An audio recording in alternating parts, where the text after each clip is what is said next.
വിശ്വ ഹിന്ദു പരിഷത്തിന്റെ നേതാവ് വിജി തമ്പി തത്സമയം നമുക്കൊപ്പം ചേരുകയാണ്. വിജി തമ്പി, ഛത്തീസ്ഗഡിൽ നിന്നുള്ള വാർത്തകൾ കേരളത്തിൽ വളരെ സജീവമായി നിൽക്കുന്ന ഈ ഘട്ടത്തിൽ ഇപ്പോൾ ശ്രീകാന്ത്, ഞങ്ങളുടെ പ്രതിനിധി, കഴിഞ്ഞ ഒരാഴ്ചയായി ഛത്തീസ്ഗഡിലുണ്ട്. ശ്രീകാന്ത് റിപ്പോർട്ട് ചെയ്യുന്നത് ഛത്തീസ്ഗഡിലെ വനവാസി മേഖലകളിലേക്ക് ഇനി മെഷീനറിമാരെ അനുവദിക്കില്ല എന്ന് വ്യക്തമാക്കിക്കൊണ്ടുള്ള പരസ്യമായ ബോർഡുകൾ വനാതിർത്തികളിൽ ഉയരുന്നു എന്നതാണ് ഇപ്പോൾ ശ്രീകാന്ത് റിപ്പോർട്ട് ചെയ്യുന്നത്. അതായത് വനവാസി സമൂഹം പറയുന്നത് ഈ മെഷീനറി പ്രവർത്തകരാണ് വളരെ ബോധപൂർവമായി അവിടെ പ്രശ്നങ്ങൾ സൃഷ്ടിക്കുന്നത് എന്നുള്ളതാണ്. എങ്ങനെ നോക്കിക്കാണുന്നു?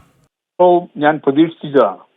കാര്യം ഒരു നിയമപരമായ ഒരു വിഷയത്തെ പോലീസ് അറസ്റ്റ് ചെയ്തു, കോടതിയിൽ ഹാജരാക്കി, കോടതിയെ റിമാൻഡ് ചെയ്തു, അല്ലെങ്കിൽ നിയമപരമായ രീതിയിൽ പോകേണ്ട ഒരു കാര്യത്തെ ഇത്രയും വഷളാക്കിയത് കേരളത്തിലെ രാഷ്ട്രീയക്കാരും ചില പ്രത്യേക താല്പര്യക്കാരും ചില മതാധ്യക്ഷന്മാരുമാണ്.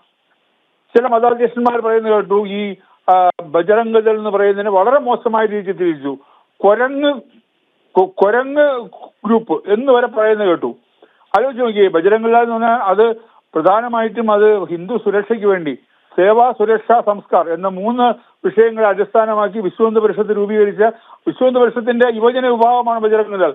അവരൊരിക്കലും ഒരു തെറ്റിന് പോവുകയോ ചെയ്യില്ല. ഇന്നിപ്പോ വേറൊരു ചാനൽ ഇപ്പൊ പുറത്തുവിട്ടിരിക്കുന്നു, ബജറംഗ് ദൾ ഏതൊരു കുട്ടിയെ അടിച്ച് ഭീഷണിപ്പെടുത്തി മൊഴി പറയിച്ചതാണെന്ന്. ഇതൊക്കെ ഇനി നാളെ തെളിയിക്കപ്പെടേണ്ടതാണ്. ഇതിൽ ഏതാണ് സത്യം, ഏതാണ് കള്ളം എന്നൊക്കെ നമുക്ക് നിയമപരമായ രീതിയിൽ തെളിയിക്കപ്പെടേണ്ടതാണ്. സത്യം പറഞ്ഞാൽ ഈ ഒരു 3 കുട്ടികൾ പറഞ്ഞത് ആ 3 കുട്ടികൾ മാത്രമല്ല, അതിന് മുമ്പ് 10-20 പേരോളം അവിടുന്ന് പോയി എന്ന് പറയുന്നു. അപ്പൊ ഇവരെങ്ങോട്ട് പോയി? എന്തിനു പോയി? എന്ത് കാര്യത്തിന് ഇവരെ കൊണ്ടുപോയി? അതെല്ലാം വിഷയമല്ലേ, ചർച്ച ചെയ്യേണ്ട വിഷയങ്ങളില്ലേ? അപ്പൊ അതുപോലെ തന്നെ കേരളത്തിൽ ഇവിടുന്ന് പല വടക്കേ ഇന്ത്യൻ സംസ്ഥാനങ്ങളിൽ നിന്ന് കേരളത്തിൽ കൊണ്ടുവന്ന് ഇറക്കിയില്ലേ? അന്ന് ഇവിടെ കന്യാസ്ത്രീകളെ അറസ്റ്റ് ചെയ്തില്ലേ? അപ്പൊ ഇതെല്ലാം നിയമത്തിന്റെ വഴിക്ക് പോട്ടെ എന്ന് വിചാരിക്കുന്നതല്ലേ ഏറ്റവും നല്ലത്. ഇപ്പൊ എന്ത് പറ്റി? അവിടെ വളരെ വളരെ വലിയ പ്രതിഷേധത്തിലേക്ക് വന്നിരിക്കുന്നു. ആ വിഷയങ്ങളൊക്കെ നശിപ്പിച്ചത് ഇവിടുത്തെ ആൾക്കാരില്ലേ? ഇപ്പം യഥാർത്ഥത്തിൽ പറഞ്ഞാൽ അവർ കാണിച്ചിരിക്കുന്ന സത്യം അവരെ ന്യായീകരിക്കേണ്ടതല്ലേ? കാര്യം വനവാസി സമൂഹത്തിന്റെ ഇടയിലേക്കാണല്ലോ ഏറ്റവും കൂടുതൽ മതപരിവർത്തനം നടന്നുകൊണ്ടിരിക്കുന്നത്. എന്തിനാ ഛത്തീസ്ഗഡ് എടുക്കുന്നത്? നമ്മുടെ കേരളത്തിലെ അവസ്ഥ എന്താ? കേരളത്തിലെ മലയോര ഗ്രാമങ്ങളിലെല്ലാം പല രീതിയിലുള്ള പ്രീണനങ്ങൾ നടത്തിയല്ലേ മതപരിവർത്തനം നടത്തിക്കൊണ്ടിരിക്കുന്നത്. എന്തിനും മലയോര ഗ്രാമങ്ങൾ മാത്രം, നമ്മുടെ മറ്റു സ്ഥലത്ത് ഇപ്പൊ ചാലക്കുടിയിൽ ജനം TV തന്നെ പുറത്തുവിട്ടൊരു വീഡിയോ ഉണ്ട് കുറച്ച് മാസങ്ങൾക്ക് മുമ്പ്. ചാലക്കുടിയിൽ അവിടുത്തെ ഡിവൈൻ ധ്യാന കേന്ദ്രം 52 വീടുകൾ വെച്ച് കൊടുത്തിട്ട് അവിടെ ആൾക്കാരെ താമസിപ്പിച്ച് അവരെ മതം മാറ്റാൻ ശ്രമിച്ചു. അതിൽ ഒരു വീട്ടുകാർ വളരെ എതിർപ്പ് പ്രകടിപ്പിച്ചപ്പം അതിനെ പോലീസുകാരെ വീട്ടുകാരെ ഭീഷണിപ്പെടുത്തി അവരുടെ വീഡിയോ തന്നെ വരുന്നുണ്ട്. അപ്പം ഇത് വളരെ വ്യാപകമായ രീതിയിൽ നടക്കുന്നുണ്ട്. അപ്പൊ ഇതിനെ എതിർക്കപ്പെടേണ്ടത് തന്നെയാണ്. ആ എതിർക്കപ്പെടേണ്ടതിനെ അതിനെ അനുകൂലിച്ചുകൊണ്ട് ആൾക്കാർ പുറത്തു വന്നപ്പോൾ അവർ കുറച്ചുകൂടെ അവരുടെ മാനസികമായി. അത് മാത്രമല്ല, ഇതിൽ വളരെ രസകരമായ ചില സംഭവങ്ങളുണ്ട്. ഈ കേരളത്തിൽ വലിയ പ്രതിഷേധം സംഘടിപ്പിക്കുന്ന കോൺഗ്രസ് പാർട്ടിയുടെ ഛത്തീസ്ഗഡിലെ നേതാക്കൾ ഈ വിഷയത്തിൽ ഒരക്ഷരം മിണ്ടുന്നില്ല. ഛത്തീസ്ഗഡ് നമുക്കറിയാം കോൺഗ്രസിന് അത്ര സ്വാധീനമില്ലാത്ത സ്ഥലമൊന്നുമല്ല. ഏതാണ്ട് 1.5 വർഷങ്ങൾക്ക് മുമ്പ് അവിടെ അധികാരത്തിലിരുന്നത് കോൺഗ്രസ് പാർട്ടിയാണ്. 2018 മുതൽ 23 അവസാനം വരെയുള്ള കാലത്ത് ഭൂപേഷ് ബാഗൽ അവിടെ മുഖ്യമന്ത്രിയായിരുന്നു. പക്ഷേ കമാന്നൊരക്ഷരം ഈ വിഷയത്തിൽ ഛത്തീസ്ഗഡിലെ കോൺഗ്രസ് നേതാക്കൾ മിണ്ടുന്നില്ല എന്ന കാര്യം കൂടി നമ്മൾ എടുത്തു കാണേണ്ടതല്ലേ? സംബന്ധിച്ചോളം കോൺഗ്രസിന് ഒരു വളരെ ശക്തിയുള്ളൊരു സ്ഥലം തന്നെയാണ്. ഇപ്പൊ തന്നെ അവർക്ക് 35 MLA മാരുണ്ടല്ലോ അവിടെ. 35 MLA മാർ കോൺഗ്രസിനുണ്ട്. ഈ ഭൂപേലോ ഏതെങ്കിലും ഒരു MLA ഏതെങ്കിലും കോൺഗ്രസ് നേതാവോ എന്തിന് ഒരു പ്രാദേശിക നേതാവെങ്കിലും ഇതിനെതിരെ പ്രതികരിച്ചിട്ടുണ്ടോ? ഇവിടെ കിടന്ന് കുരയ്ക്കുന്നതല്ലാതെ അവിടെ പോയിട്ട് ചെയ്യുന്നില്ലല്ലോ.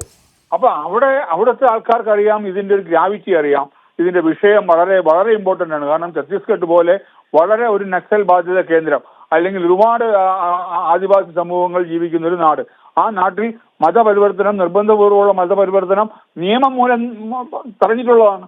അങ്ങനെ ഒരു സ്ഥലത്ത് പോയിട്ട് ഇങ്ങനെ എന്തെങ്കിലും ഒരു കാര്യം വളരെ സെൻസിറ്റീവ് അല്ലേ, വളരെ സെൻസിറ്റീവാണ്, ഏത് നിമിഷവും പൊട്ടിത്തെറിക്കാവുന്ന ഒരവസ്ഥയിലുള്ള ഒരു നാട്ടിൽ പോയിട്ട് ഇങ്ങനെ ഒരു സംഭവം ചെയ്തു. സത്യമാണോ കള്ളമാണോ എന്നൊക്കെ ഇനിയും നിയമവും കോടതിയൊക്കെ തെളിയിക്കേണ്ട കാര്യങ്ങളാണ്. നമ്മൾ അതിലൊന്നും കോടതിയുടെ മുമ്പിൽ ഇരിക്കുന്ന വിഷയത്തിൽ നമ്മൾ ആ കാര്യങ്ങൾ പറയുന്നതിന് തെറ്റാണ്. പലരിലൂടെ പറയുന്നത് കേട്ടു അവർ നിരപരാധികളാണ്, അവർ കുറ്റം ചെയ്തിട്ടില്ല. അതെങ്ങനെ നമുക്ക് പറയാൻ പറ്റും? ഒരു കുറ്റം ചെയ്തിട്ടില്ല എന്നെങ്ങനെ എനിക്കോ അല്ലെങ്കിൽ മറ്റൊരാൾക്കോ എങ്ങനെ പറയാൻ പറ്റും? കുറ്റവാളിയാണോ ഇല്ലയോ എന്നുള്ളത് കോടതിയും നിയമമല്ലേ തീരുമാനിക്കേണ്ടത്.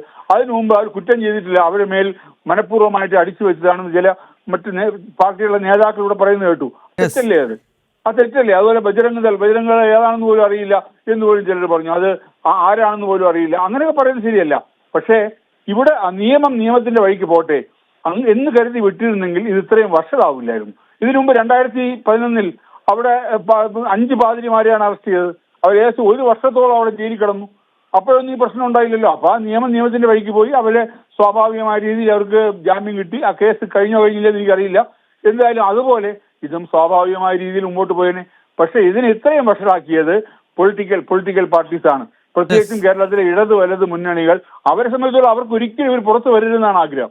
ഛത്തീസ്ഗഡിലെ ഇപ്പോൾ നടന്നുകൊണ്ടിരിക്കുന്ന വിവാദം അത് കേരളത്തിൽ കൂടുതൽ വഷളാക്കിയത് കേരളത്തിലെ ഇടത് വലത് മുന്നണികളാണ് എന്നാണ് VHP സംസ്ഥാന അധ്യക്ഷൻ വിജി തമ്പി ഇപ്പോൾ ജനം ടിവിയോട് പ്രതികരിച്ചത്.